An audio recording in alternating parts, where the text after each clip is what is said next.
As-tu déjà bataillé, charbonné, fourni un effort assez conséquent en vue d'atteindre tes objectifs? La réponse est probablement oui. Mais t'es-tu déjà posé calmement afin d'étudier les raisons de ton échec, afin de savoir ce qui n'a pas marché? La réponse là est probablement non. Dans cette vidéo, je vais te partager les 7 causes principales, les 7 raisons principales de ton échec. Je t'invite à rester jusqu'au bout de la vidéo car je suis convaincu que tu t'identifieras dans au moins une de ces causes. Mais avant d'aller plus loin, je me présente pour ceux qui ne me connaissent pas, pour ceux qui sont nouveaux sur cette chaîne. Moi, c'est Robini Tani, étudiant dans une université dont je préférerais taire le nom. J'ai pour ambition d'atteindre la liberté financière. Cette chaîne est donc destinée à tous ceux et celles qui partagent la même ambition que moi. C'est la raison pour laquelle sur la chaîne, je te partage les tips, les secrets et les astuces des entrepreneurs à succès. Car, comme le dit bien le vieux dicton, le succès laisse des traces.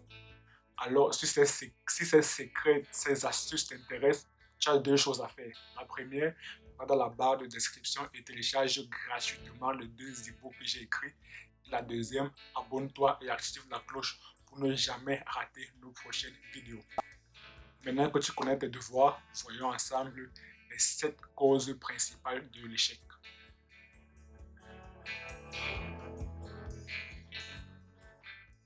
Il est tout à fait logique que si tu ne sais pas ce que tu veux, tu ne pourras pas atteindre tes objectifs. D'ailleurs, savoir ce qu'on ne veut pas n'est pas suffisant. Donc il est impératif de savoir ce que l'on veut.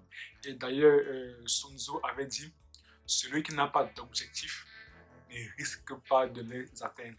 C'est la raison pour laquelle il te faut absolument avoir un objectif, un but précis, clairement défini, car comme Abraham Lincoln avait dit, un objectif clairement défini est un objectif à moitié atteint.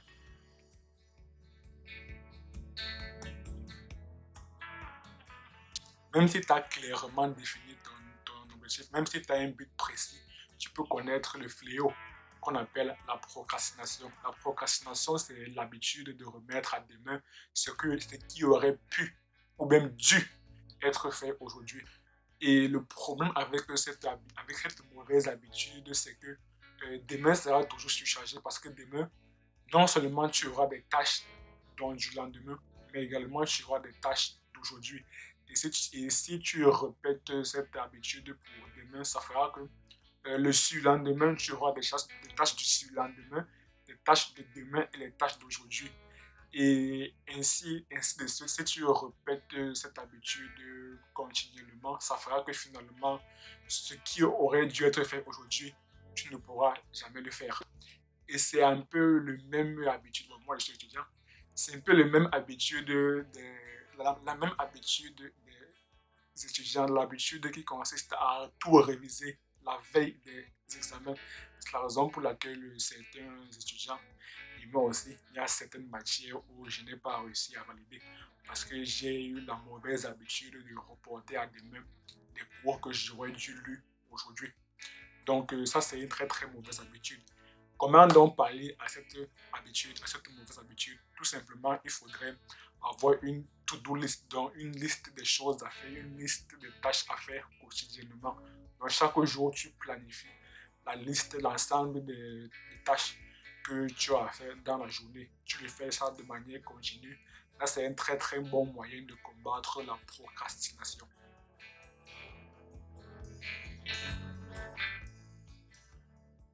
Même si tu as clairement défini ton objectif et même si tu n'es pas un procrastinateur, tu peux également souffrir d'un manque de discipline.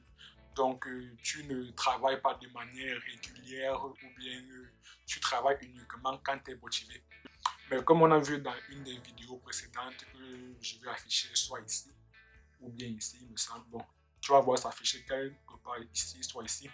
Comme on a vu, la motivation dépend de plusieurs facteurs, dont notamment le taux de glycémie, donc le taux de sucre qu'il y a dans ton corps. Et comme c'est très très variable, comme c'est très très fluctuant, tu te rends donc compte que c'est pas très très logique, c'est pas très très fiable de baser ces objectifs sur le taux de sucre qu'il y a dans ton corps. Donc, une des raisons, une des solutions pour pallier à ce manque de discipline serait également d'établir, d'élaborer une to-do list, une liste de tâches à faire dans laquelle tu vas mentionner les activités qu'il y a à faire régulièrement. La discipline, c'est le mode commando. Donc, tu fais ce qu'il y a à faire, point barre. Ça ne dépend ni de la motivation. Donc, que tu sois motivé ou pas, tu sais que tu as ça à faire dans ta to-do list.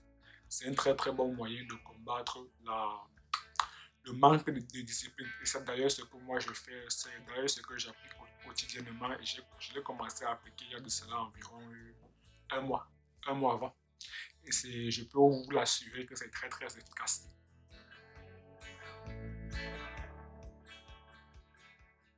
Même si tu as un but précis, même si tu n'es pas un procrastinateur, même si tu as une discipline stricte, tu peux avoir une personnalité négative. Donc, tu peux avoir un manque de confiance en toi, ou bien tu peux avoir l'habitude, ou du moins la mauvaise habitude de toujours blâmer les autres, de toujours accuser les autres, ou bien de toujours se trouver des excuses, des circonstances, ou bien de toujours te plaindre, etc. Mais il faudrait te rappeler d'une chose qui est très très fondamentale, c'est que le subconscient traduit les pensées en leur équivalence physique. Donc cela veut dire que si tes pensées sont bonnes, sont des pensées constructives, dans ce cas tu auras des résultats positifs. Et si tes pensées sont négatives, tu auras des résultats qui sont négatifs. Et j'aime bien la phrase de Half-Acre qui dit les pensées mènent aux sentiments, les sentiments mènent aux actions et les actions mènent aux résultats. C'est la raison pour laquelle il faudrait essayer de travailler son monde intérieur qui va refléter le monde extérieur comme toujours ce même auteur avait dit Half-Acre. Le monde extérieur n'est que le reflet du monde intérieur. Donc il faudrait travailler sur soi afin de connaître des résultats positifs dans le monde physique.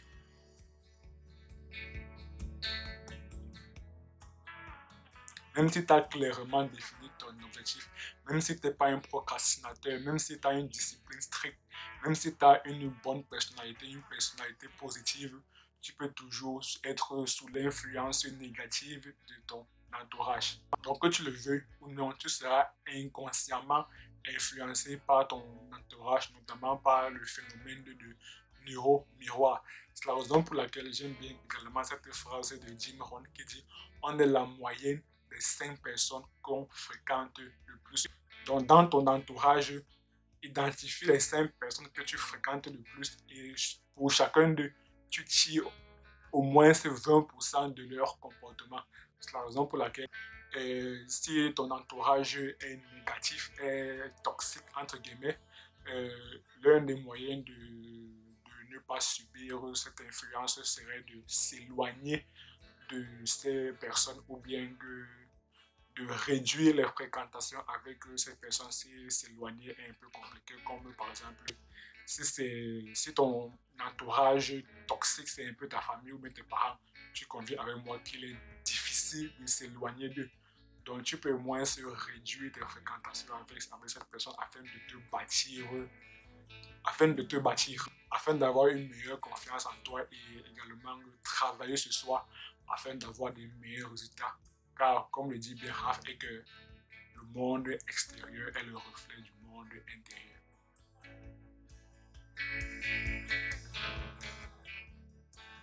Même si tu as clairement défini ton objectif, même si tu n'es pas un procrastinateur, même si tu as une discipline stricte, même si tu es une bonne personne, tu as une personnalité positive et que tu as un entourage qui est constructif, tu peux également connaître le manque de persistance à la suite d'un échec.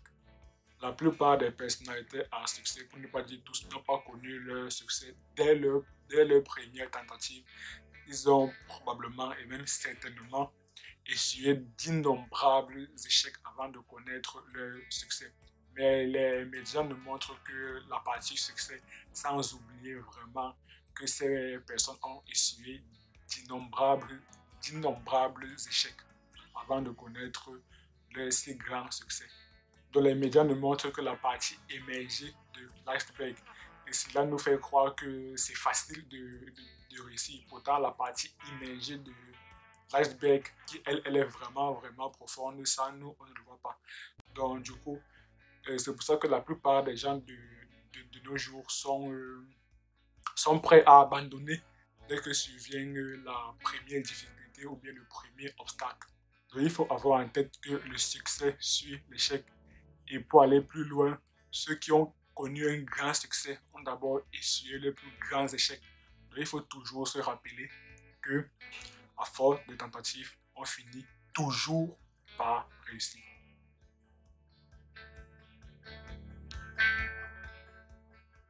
Tu peux avoir un objectif clairement défini. Tu peux ne pas être un procrastinateur. Tu peux avoir une discipline stricte. Tu peux avoir une bonne personnalité ou bien être dans un entourage constructif. Tu peux même avoir de la persistance, mais tu as une éducation insuffisante. Donc, tu peux avoir de la persistance, mais tu refais les mêmes choses de manière inlassable, de manière continue. Et comme avait dit Albert Einstein, refais la même chose plusieurs fois et s'attendre à un résultat différent, ça, c'est la définition de la folie. Donc, ton échec peut être dû à un manque d'une connaissance particulière ou bien d'un savoir particulier. C'est la raison pour laquelle je répète sans cesse qu'il est très très important, qu'il est primordial, qu'il est fondamental, qu'il est indispensable de se former continuellement. Et cela démontre que l'échec est une formidable opportunité d'apprentissage.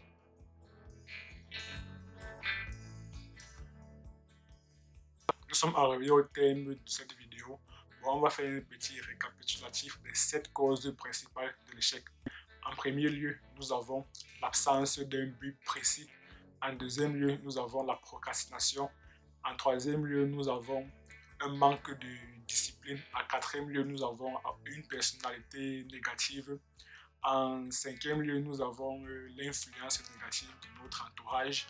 En sixième lieu, nous avons le manque de persistance. Et en septième lieu, nous avons une éducation insuffisante.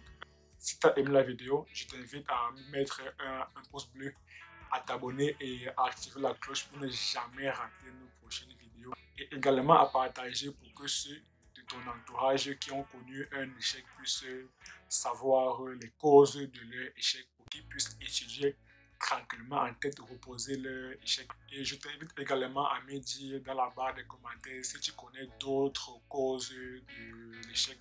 Et d'ici là, on se quitte avec cette citation de Nelson Mandela. Et à très bientôt sur la chaîne.